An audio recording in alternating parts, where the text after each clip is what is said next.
Hey there YouTube, how's it going? Nerdy Narwhal here, and I'm back again today for another 6-scale action figure review. Today we are going to be taking a look at something special. This is the 1/6 scale Death Korps of Krieg action figure. Now, unlike the last 1/6 scale Warhammer action figure that I looked at, this is not a licensed piece. That last one was officially licensed from Games Workshop and done by one of the better known action figure customizers, just visionaries in the hobby, Green Wolf Gear. And he turned out an amazing product. What we've got here is not that. What we've got here is a third-party unlicensed release. Still a cool piece, but I'm personally not expecting the level of quality that we saw with the last one. Now, the good part about that is this cost a whole heck of a lot less than the last one, and we will talk about that also. Now, full disclosure, there is another review of this figure up on YouTube, and it was generally unfavorable. I decided, even after seeing that one, to take a gamble and buy it myself, because a lot of the gripes that other collector had aren't really things that tend to bother me. So what do I think about the figure?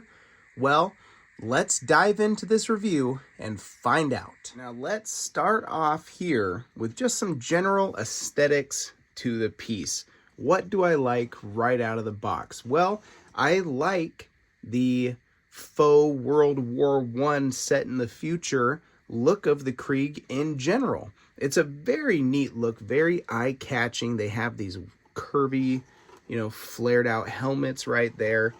But I don't collect a lot of historical military action figures. I collect a lot of medieval action figures and a few sci-fi action figures. So whereas a World War I French soldier wouldn't really fit into my collection, a Death Korps of Krieg is a great way for me to get that classic sort of aesthetic in there. Now, when I picture Krieg, though, I do picture a bit more filth. Let's pan down real quick here. Get a look at that whole outfit. The spats here are the one piece of assembly that I didn't take too much time on, so those will get redone. But what are you seeing? Slide him around. All the way around. Sheesh. He is pretty gosh darn clean, right? There's a little tiny bit of wear on those shoulder pads, but he's a pretty spiffy looking guy. And sadly, that's just not what I picture when I think of the Death Korps of Krieg. I think of a bit more filth and grime, but I do suppose that this guy will work in a display. Maybe he was just freshly deployed to a planet or something like that. Maybe he's modeling a new uniform. So not bad there. The aesthetics of the uniform itself, while not absolutely filthy, are done really well, and the quality of the materials are prevalent and catching to the eye, which I really do appreciate. This is a nice suede sort of feeling coat. It's thick, it's got some decent layering to it. These straps that go throughout the figure, I don't think that they are real leather, at least not for the most part, but they are a very good quality, especially in regards to the thicker pieces, these pouches, the backpack itself. The only place where I found the straps to be of a poorer quality were these little thin ones here. Those don't feel like they're quite as thick as this piece or the belt here in front. Let's see if I can get a bit more light up onto that belt for us. There we go. That's all pretty thick leather and feels good to work with, which I do like because there is some piecing together that you have to do for this figure. So aesthetically, yeah, I dig it. If a guy like this is going to fit into your collection, maybe you've got some stormtroopers, maybe you have, I don't know, just some Star Trek figures in general, just some other sci-fi pieces, this guy's going to look cool next to him. And that's sort of why I got it. He's going to be posed next to my Green Wolf Gear Cadian. Aesthetics? This guy gets a pass. Now let's talk about accessories. Let's talk about what this guy comes with. First of all, he comes wearing his trousers, his boots, his coat, and that's about it. All of these straps, all of everything you see on his person, around his backpack, on his belt, that comes with the figure in the box unassembled. And that is a piece that lost the last reviewer. If you don't enjoy that part of the hobby, the almost model making part of this hobby, the futzing and the fiddling and the kitting together, you might not enjoy this guy. It's far from the most difficult figure that I've ever had to put together. I'd say total assembly probably took me about 20 minutes. Far from the toughest time I've ever had. But it definitely took some skill and a little bit of know-how to put everything together the right way. If that's not something you enjoy and you don't have a buddy or somebody who's decent at that, maybe you pass on this figure. Now, the 20 to 30 minutes that I did spend putting this guy together was a 20-30 minutes that I really did thoroughly enjoy. I love that part of the hobby.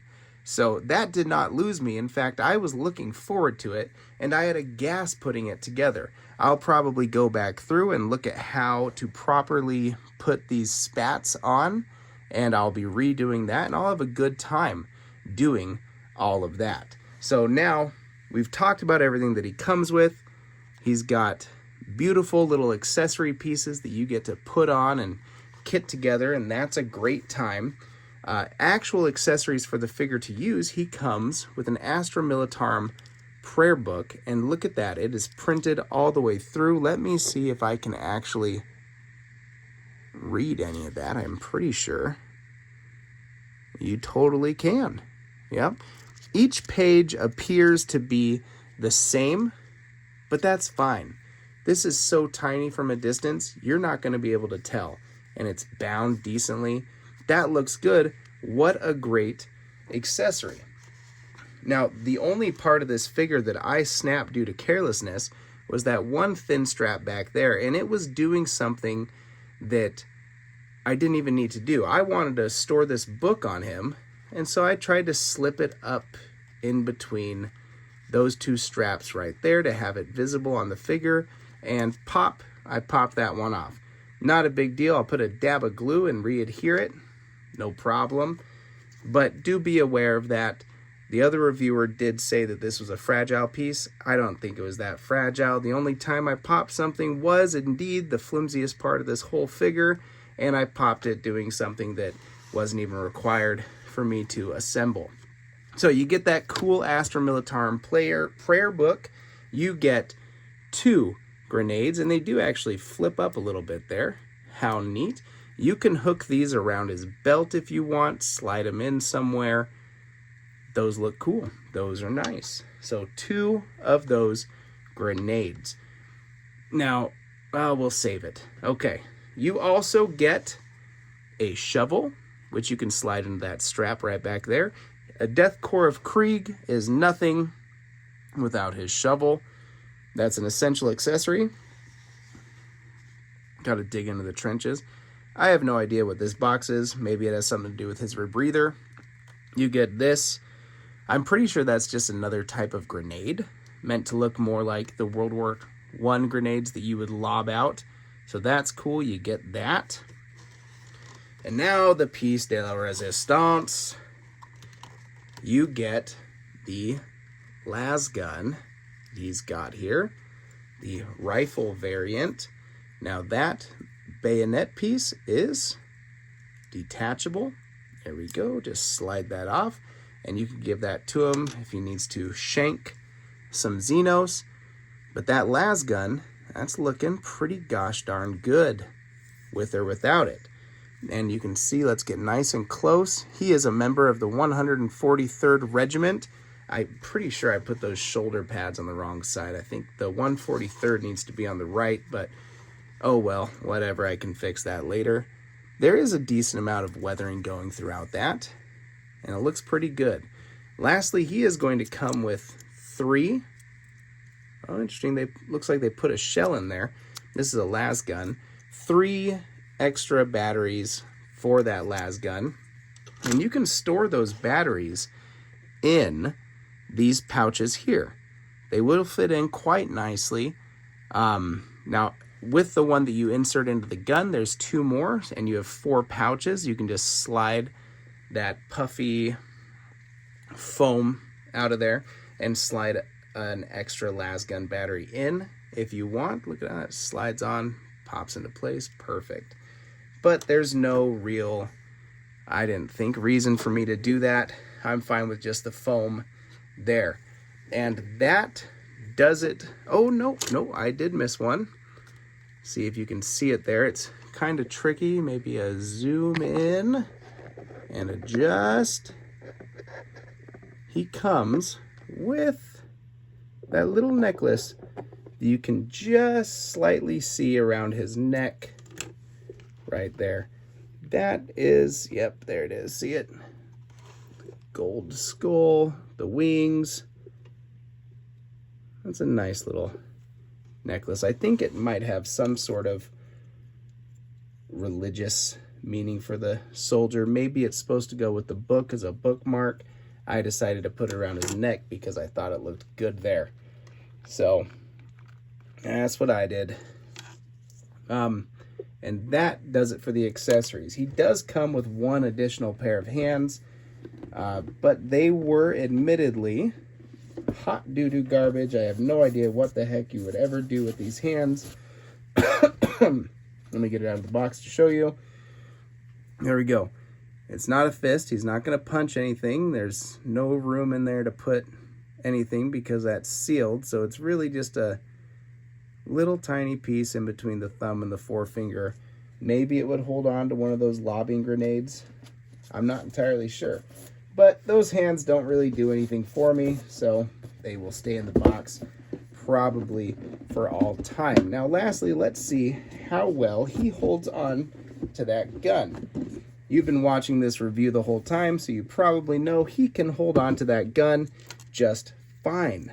The other review on YouTube did kind of worry me a bit because it just kept talking about how he can't hold his accessories, and I was so excited to have a las gun on display. I thought it'd be a real bummer if he couldn't hold on to it, but there it is. There we go, grasping it just fine. Everyone is happy. Boom, hold that. Let's zoom out here a little bit. Nice. Get that other hand up there. Sweet. And look down it for me, my guy there. Nice. Not to be messed with.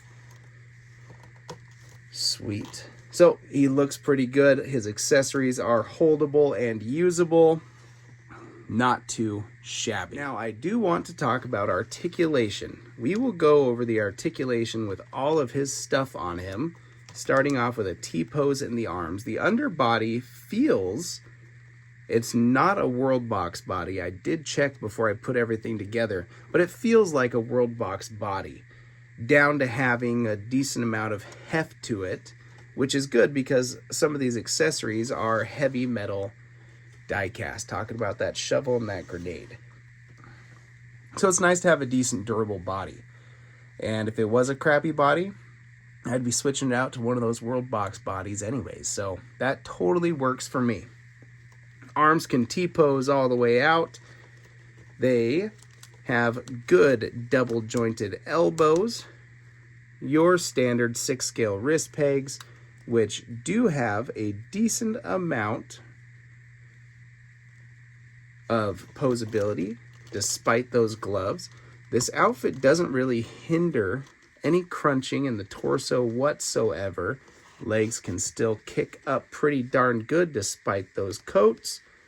Double jointed knees, as you would expect. And these are real leather shoes, which are going to allow you to get some hinge and swivel. Get some good use out of the ball joints holding those ankles up. Now you will notice that I did in fact skip the head articulation. That's because the head is not going to articulate great. This hose is a hard, crunchy kind of plastic that goes into this connector right down there, and it's going to take everything with it when you go to move that head. And if you turn left, it's just going to pop that little magnet out. Their use of magnets, by the way, throughout this whole thing is really nice. Magnets holding that on, magnets holding all of these pouches down. Nice touch. I see you guys. I see you. But anyways, that is going to hinder our enjoyment of the head. Now that can be mitigated a little bit if I hold it in and then move the head. Now that thing, no, it still popped out. Get in there. All right. So you're just not going to get too much out of that head. That's okay. All he really needs to be able to do, I think, is cower in fear, throw himself at a horde of Xenos, or hold his las gun up and take a few pot shots at some NIDs, which will no doubt rush his entire company and end him, which is kind of what he wants, because he is a Krieger after all. It's his goal to die for the Emperor, and he can do that. So you can pose this las gun, and you have the benefit of not having eyes on this thing. So some of the poses that you get him into, there we go, you can turn that head just a little bit, and you can imply, I'm not doing a very good job here. There we go. From that angle, it sort of does imply it a bit better. Imply that his eyes are turned to look down and with the barrel of his las gun. So you can do that sort of a thing. So articulation is fine. You're going to do what he needs to do. He stand up decent without that base. But you know me, I like my bases. So I'm going to have him on a base in my display next to that Cadian officer. Now, time to move on. All right, now the last thing I want to talk about is the overall quality of the piece, and that is going to bring us to cost. Whereas the Cadian cost over $300 US to get right out the gate, and did deliver some excellent quality. I do still need to switch the body on it, though. I'm not a big fan of those older damn toys' bodies. This guy will cost you right in the ballpark of $200. So maybe you find a deal closer to $180. Maybe you shell out some bigger bucks and get it quicker. You found it for $250. Somewhere in there is how much this is going to cost you. So it is significantly less expensive. Now, what are you giving up? Well, you're giving up having a licensed figure. Maybe that matters to you. Maybe it doesn't. Games Workshop makes plenty of money, in my opinion. So quality control probably would have been a bit better. But I got a good one, so that's okay. And you're giving up some of the aesthetic quality that would come with a higher-end piece like weathering, right? Maybe an interchangeable head sculpt, maybe some better hands. Although these ones do work just fine, they're not perfect. And that's just some of the stuff that you give up when you get an unlicensed figure. But price, cannot argue with the price. That turned out pretty good. And the figure itself will look awesome in my collection. I'm happy about that. Now, what else do you need to keep in mind? Well, you need to keep in mind that some assembly is going to be required for this figure. It's not going to come right out of the box looking like it does here. The nice part about that is that it does leave some room for you for variations on what's going on here. Maybe you don't want this entire front harness get up. You can take all that off and have this figure look completely different on your shelf than it does on my shelf. Maybe you want to add more stuff to it. Well, you can do that too, because there's a lot of assembly required. The only things that are really coming on this piece in the package that are going to be mandatory is the outfit, right? The way that you set this up. Maybe you don't want that grenade right there. You want it hanging off the belt. Maybe that's the right way to do it, actually. I should have a peek. Oh, well. Those are all choices that you get to make. And part of that customization, that personalization, is why I like it when figures come somewhat disassembled. It's why I like futzing and fidgeting. And this guy is going to get it from me for a little while. There will be some further futzing and fidgeting, primarily with those spats down there at the bottom. So let's move on to a couple of quick comparisons. All right, let's start the comparison off by putting him right next to the Cadian. And this does seal the point for me that I probably should have put that pauldron on the other shoulder, but oh well. These two look awesome together. I am, full disclosure, planning on being an Astra player. I have some pieces that I'm putting together, building my army, and so I love having some 6-scale representations of the kinds of things that I'm going to be painting up and bringing to a tabletop soon. Again, now you can really see when they're next to each other, overall quality and weathering is going to be much better on this guy.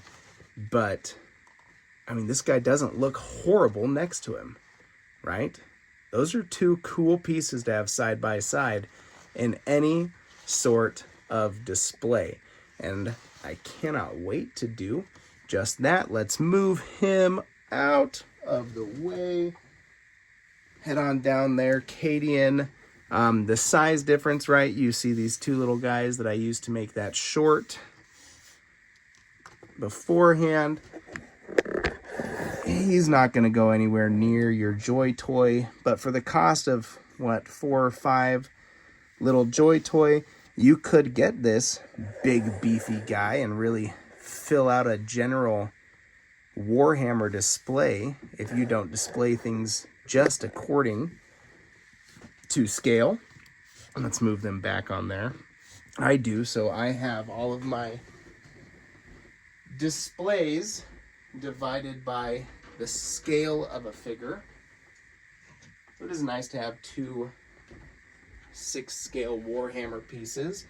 And finally, here is a Bandai Intercessor, which is 1/12 scale. So he's going to be right about twice as tall as this guy. The Bandai is a tiny little bit shorter than the McFarlane, but roughly the same size. So now you have a little visual of how this guy's going to look. He's your standard 1/6 scale human, okay? And the quality is there. That helmet doesn't stay on super. You could have those eyes pop up. Big circly eyes. There you go. He looks a little angrier like that. Quality is there. It's a cool piece. I snagged mine off of Amazon.com. Actually, there is a company on Amazon that was selling these, and that cost me $2.20, I think. But I enjoyed having, just Amazon support in case anything did go wrong, or if this piece ended up being crap. Amazon would take care of it for me. Now, if you're not worried about all the customer support, then you yourself can go out and snag this Elephant Toys Hammer of War Death Korps of Krieg action figure from any reputable company. If you've watched this review and you don't feel like you're taking a gamble, go for it. Now, if I have missed anything in this review, there's something else you want to see, as always, go ahead and let me know. I will do my best to answer your question in the comments or make another video to sort of help you make a good and informed buying decision. Anyways, that's going to do it for now. Thank you for tuning in and checking out this video. Stay happy, stay healthy, and keep on collecting. Nerdy Narwhal out.